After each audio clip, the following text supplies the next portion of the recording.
Bonjour à tous, et bien aujourd'hui je vais vous parler de moi, d'un peu plus personnel, comment j'ai grandi sans père, ou plutôt avec trois pères. Oui, voilà, je t'en dis un peu plus. Je m'appelle Olivier Combe avec un S, et j'accompagne toutes les personnes qui ont envie de grandir, tous les thérapeutes, les professionnels de santé, les gens inspirants, les gens qui m'inspirent, parce que je travaille pas avec tout le monde, à devenir libre émotionnellement, à travailler sur tes mémoires traumatiques, et ça en 2 mois seulement, de façon autonome, et on va voir là-dedans pourquoi c'est important pour moi dans cette vidéo, et à vie, tout ça tu pourras le faire à vie, sans peur d'avoir peur, chaque jour tu grandis, et voilà, et tu changes ta vie, ça c'est moi. Donc pourquoi je parle de mon père, et pourquoi je vous dis que j'ai grandi avec 3 pères, et en même temps sans aucun. Parce que quand mes parents ont divorcé, j'avais 5 ans, donc j'étais très jeune, et mon père ne s'est pas vraiment occupé de nous, il ne nous voyait pas souvent, il était assez loin, puisqu'on était en région parisienne, et lui il est dans le sud de la France, parce que je suis originaire du sud de la France. Et du coup, j'avais ce père, ce manque de père, il était bien là, mais en même temps il ne jouait pas son rôle. Donc du coup, ma mère, elle vivait avec quelqu'un d'autre. Donc j'ai eu un beau-père qui lui a joué ce rôle éducatif, on va dire, qui m'a fait grandir. Voilà, c'est clairement lui qui s'est occupé de moi, même si voilà, c'était ma mère qui s'occupait beaucoup de nous. Mais dans l'éducation, il était là, il était présent, et ça a été la figure paternelle. Ce que mon père n'a pas vraiment été, ce que je peux comprendre aujourd'hui. Aujourd'hui, je l'ai complètement pardonné, on s'est rapprochés. Ma séparation à moi a fait en sorte que j'ai plus compris, que je lui ai vraiment pardonné à fond, et que entièrement, vraiment, aujourd'hui, il n'y a plus du tout de souci.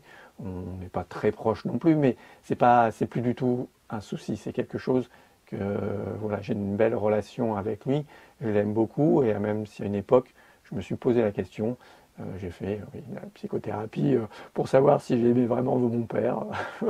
Mon truc. Bon, c'était long, c'était long et pas super, mais bon, on va pas parler de psychologie maintenant. Et pourquoi je vous parle de 3 pères, donc il en manque un, c'est parce que quelqu'un a joué un peu ce rôle-là, de ce père en fait, de ce côté affectif, ce côté proche, et ça c'est mon grand frère qui a 10 ans de plus que moi, qui lui a joué un peu, et que c'était plutôt moi qui ai plus mis ce rôle, qui lui ai mis ce rôle-là un peu de ce père. On allait chez lui l'été, il nous recevait chez lui, on jouait, on passait du temps avec lui, il nous sortait, c'est lui notamment qui nous emmenait en boîte au début.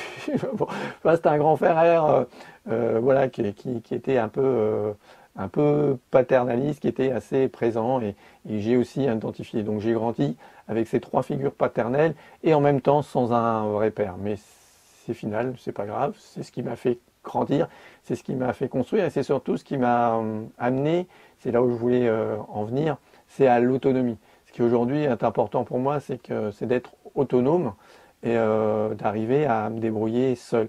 Parce que ces 3 figures, pourquoi j'ai pris ces 3 figures de père? Parce que j'avais peur d'être seul, peur d'être abandonné, peur d'être rejeté. Et ça s'est accentué avec le temps, et lors de ma séparation avec mon ex-femme.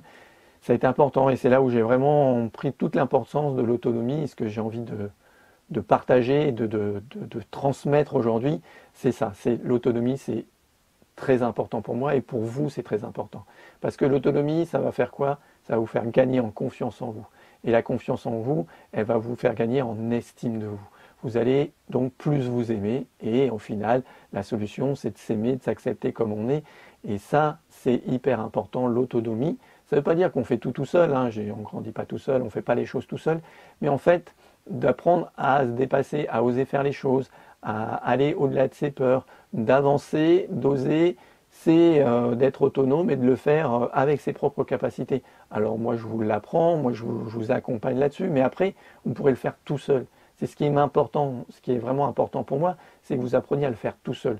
Que ça, ce soit une des choses importantes dans mon accompagnement. C'est vraiment ça. Je cherche que les gens acquièrent l'autonomie de se débrouiller, de se libérer émotionnellement de tous leurs blocages et de leurs peurs de façon simple, parce que c'est en fait c'est simple, et autonome pour acquérir en liberté. Parce que la liberté, c'est important. Si pour toi, c'est un truc important, eh bien, on a ça en commun.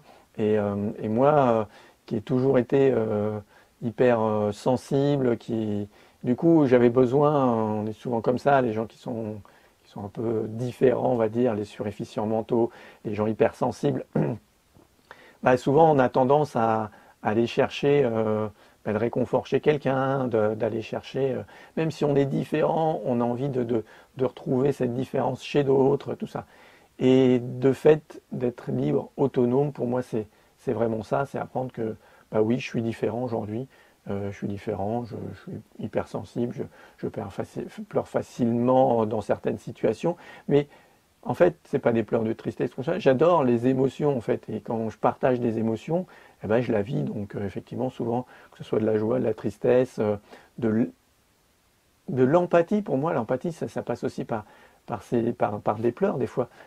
C'est vraiment, je communique avec ça, mais je pleure et puis après c'est fini et puis je passe à autre chose. L'émotion, elle dure pas. C'est ça le problème, les blocages, c'est quand on reste coincé dans cette émotion qui tourne et qui retourne et qu'on n'arrive pas à se débarrasser. Et donc, voilà ce que j'avais envie de dire. Cette liberté, pour moi, elle est importante. Et c'est vrai que, bon, on en reparlera j'en ai déjà parlé dans des posts Facebook, de cette hypersensibilité aux choses et de cette façon de voir les choses un petit peu en arborescence, en analysant les choses, sans vraiment analyser les choses, elles viennent tout seules. Moi, c'est ça, il y a des gens... il m'explique des trucs 10 fois, mais c'est bon, j'ai compris, arrête. et les choses, elles viennent, c'est évident. Alors certains appellent ça l'intuition, le feeling. Moi j'aime bien parler effectivement de cette intuition, de cette capacité que certaines personnes ont plus que d'autres, mais ça se travaille, hein, tout le monde la possède, de cette connexion multipotentielle, multidirection. Ça c'est quelque chose voilà, qui est important pour moi. Et du coup, d'accepter ça, de vivre ça pleinement, voilà, ça demande ce travail sur soi, cet amour sur soi, cette liberté et cette autonomie d'arriver à être comme je suis. Voilà, c'est moi et je suis comme ça. J'ai pas besoin forcément des autres et c'est tant mieux comme ça. Mais même si j'aime partager, j'aime être avec vous, j'aime être avec les gens que j'accompagne, j'aime être créer des réseaux, créer des communautés, créer des choses comme ça, partager. Et en parlant de ça, bientôt en septembre 2019, j'organise un stage de sophrologie, de découverte de la sophrologie, en plein milieu du sud marocain, dans une oasis, un endroit magnifique avec des gens adorables, des gens authentiques, des gens qui sont vrais, qui sont eux-mêmes, voilà, qui ont su, vous allez découvrir aussi ce lâcher-prise et cette liberté qu'ont les Marocains, les gens qui vivent là-bas. C'est vraiment un endroit où vous allez découvrir le paysage, découvrir les gens, la culture, mais aussi on fera des séances de découverte de la sophrologie, de découverte de vous-même quotidiennement. On travaillera sur vous, sur apprendre à gérer votre stress, vos émotions, à gérer votre endormissement, gérer les changements de vie, ce qui se passe dans votre vie, apprendre à relativiser, à calmer, être sur le chemin de la sérénité. Voilà, c'est les deux découvertes qu'on fera lors de ce stage en septembre. Vous pouvez les voir sur mon site ou vous m'appelez, on en discute et je vous présenterai ça. Mais vous allez voir, il y a des posts dessus. Je vous mettrai un lien sur le site du voyagiste qui organise ça. Et vous prenez contact avec lui, avec moi.